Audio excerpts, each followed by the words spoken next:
I keep finding partners that reflected my own fears and avoidance. I was terrified of being seen and opening up. He fell to the floor and I started running. And all the guys that were with him, they catch me around 1 kilometer away. And yeah, they almost killed me. I was already in the process for joining my first airline and everything was over. Now, something in me was shifting, and with it, the inner shadow, the real shadows inside of me began to surface. I had more money, more power, success, the dream job. So the bigger shadows started coming out. It made me feel like any kind of pleasure was something to be afraid of. I believed that collapse wasn't a natural part of life. How the fear made me believe that pleasure was dangerous and collapse felt like God was killing me and I was being punished.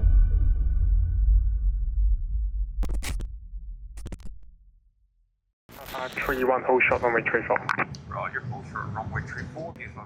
When you're bored, you don't stay bored. When you feel anxious, you don't stay anxious. When your chest feels tight and your thoughts get louder, when silence starts to expose what you don't want to face, you reach for something. A drink, a porn, cigarettes, body, party, distraction, scrolling, any method. And it's not because you're weak, it's because you don't want contact with yourself. I call this numbing. Numbing is what we do when reality feels too heavy. So we trade presence for stimulation. And numbing feels good for a moment, but it makes us blind. It makes you move without thinking. And here's the part nobody tells you. Numbing doesn't just make you go through the day or help you go through the day. It trains your nervous system to react without you. So one day, it's not just a night out, it's not just a drink, it's not just a little chaos. One day, your numbness thrives. I had a moment like that. In one moment, in one impulsive second, the life of someone was at my hands. He was medically fragile, and I realized it's too late. I wasn't having fun anymore. I was thriving my life with my eyes closed. And then the disaster happened. The reality collected the bill.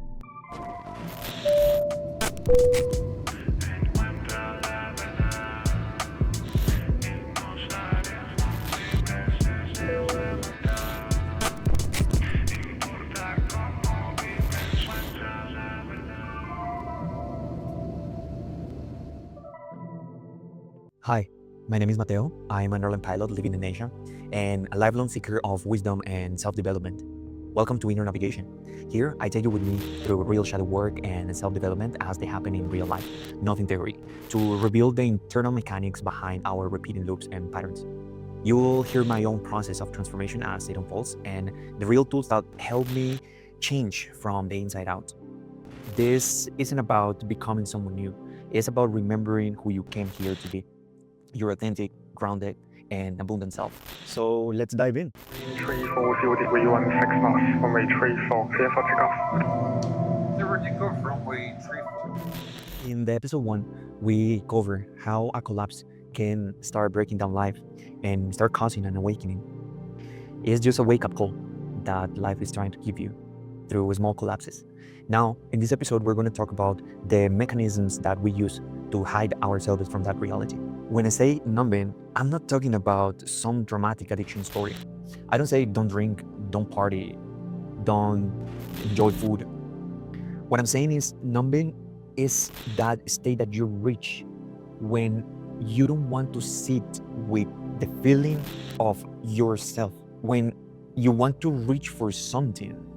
So you will escape the feeling that you don't want to face. And when the discomfort shows up, you exit into things like party, a drink, a cigarette, call it porn, scrolling, work, food, any distraction, anything that pulls you out of your body in that moment or during that time. It's not that all these things are inherently bad. It's about what you're choosing or avoiding the presence with yourself. And to avoid being bored or just always being running, that's numbing. And when we numb, we disconnect from what is happening inside. We disconnect from our truth.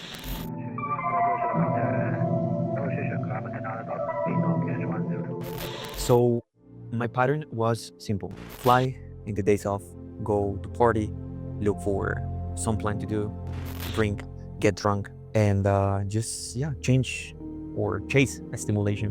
And if I had hangover, just wait until I recovered and go to fly again. And yeah, that was all my pattern. And I didn't call it numbing. I called it lifestyle. I call it real life. And I was even proud of it. I told myself, this is living. But deep inside, I was feeling empty. And it was not the fact that I was not just like the party, the drinking or chasing relationships, but it was the fact that I was not really living. I was surviving and running away from anything that made me feel too much. Even while I worked in a Google campaign before I worked as a pilot, that was a job that people will call a great opportunity. I wasn't fulfilled. I wasn't truly happy. I was focused on getting the experience, but I was also pressured by this feeling that I wasn't enough if I didn't have another career. I thought being a pilot is not enough. And I let society and the family push me into study another career that I never finished because that was what I didn't like. I was just doing it because that was just a belief that got printed to me. For you to be worthy, you should do this, you should do that. Still, even as I built my career, my focus was in aviation all the time. No, I was still chasing my dreams, focusing on applying on airlines, and also working 9 to 5 to just make some money. And even during the time of working on that, I was following exactly the same patterns. Even in my relationships, I wasn't fully there. I keep attracting the same type of partner, and it doesn't mean that there was something wrong with them. It was because I was running from intimacy. I didn't know how to truly connect. I'd keep finding partners that reflected my own fears and avoidance. I was terrified of being seen and opening up, but at that time I didn't understand that we don't attract what we want, we attract what we are. I was stuck in a pattern of hiding, running, and numbing. Return turn left out to B4 with all navigation. But eventually in 2016, numbing wasn't enough.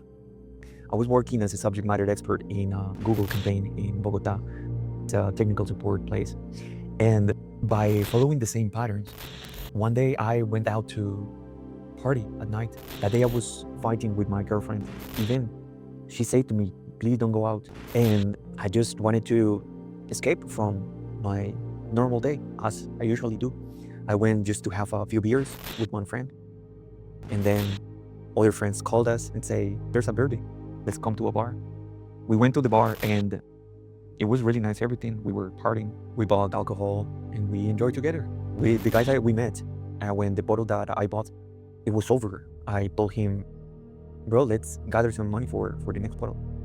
And then we gathered money and we finished the party with the other friend that was there. The one I went initially to drink the beers with. We were waiting for the other people outside to see where we continue the party. And one of the guys in the party, he went outside the bar. He was drunk, we were drunk. And he said to us that we didn't give him back some cash. And then he started fighting with the friend that was with. So they started punching and fighting. And I was scared because I was never in a fight. I never fight. I don't even know what is punching a person. I have no idea. And when things heat up more, he started punching me and I was drunk and totally shocked. And my only reaction was I had a bottle under my arm and I just smashed the bottle against his head. He fell to the floor and I started running. And all the guys that were with him, they catch me around 1 kilometer away. And they almost killed me, kicking me, punching me against a security place of a building. And the security guard just came out and stopped them. And the police came after that. I was covered in blood, totally disoriented. And I just wanted to start walking to go to my house. But the police picked me up and put me inside the police truck. And I went to the police station overnight, and Alejandro, which is the person I hit with the bottle, he went to the hospital. And after staying overnight in the police station, they just released me, and I kept going with my life. One day, after a couple of weeks, I received a call from a prosecutor office that they filed a lawsuit against me for personal injuries. And at that moment, I was only thinking that I was already in the process for joining my first airline, and everything was over. But I kept going. I kept going, doing the process, joining the airline, and I just didn't care at all. I just see it from the outside, but I didn't know and I didn't imagine that it was going to become a nightmare. Developer 140, maintain speed to 50 knots on that. Now, I got the job at the airline, and for the first time, I had a really big paycheck, and I had the status, and things were different. I had the money. I had more than I ever had before. I was making it, and I thought this would finally fill the void because I achieved what I always dreamed about. But here's the thing, even with the success, I was still running from something deeper. I wasn't just living anymore. Now, something in me was shifting, and with it, the inner shadow, the real shadows inside of me began to surface. I had more money, more power, success, the dream job. So the bigger shadows started coming out. Now that I had everything that I thought I wanted, the real, the true work began to reveal itself. The old patterns, the fear, the insecurity, the doubts, they began to emerge with force. This wasn't just about surviving anymore. It was about what I had been avoiding all along, the deeper unresolved parts of me that I didn't want to face. But I wasn't ready for it yet. I thought I had the money, I had my dream job. Why do I feel empty? And the shadows just grow bigger. 510, contact radar 133.82. I wasn't looking just for love. I was looking for a switch, a way to turn off myself for a moment, a way to feel something, anything. So the pattern began. I feel empty, I go to hunt stimulation. But the emptiness, it was always coming back, and it came back louder. And now with more money and power, the distractions grow stronger. The ego grew stronger. The more I fed it, the more I needed to escape from myself. But here's the thing, behind this numbing, behind this drinking, relationships, partying, there was something deeper I didn't want to face. I didn't get too much affection from my mom or dad when I was growing up. My mom showed her love in her own way, but I didn't feel it the way I needed. And after I learned to walk, I don't remember many hugs or closeness. And my dad was often away flying, working in another country. And I didn't have that close connection with him either. It wasn't about that they didn't love me. It was about I wasn't getting that type of affection that made me feel seen and truly connected. And as I grow up, that lack of affection stayed with me, and I didn't know how to feel it. I started numbing it. Zero cancel altitude restriction except at 3,000 meters on standard. Cancel restrictions, you maintain 3,000. But here's the truth I couldn't see yet.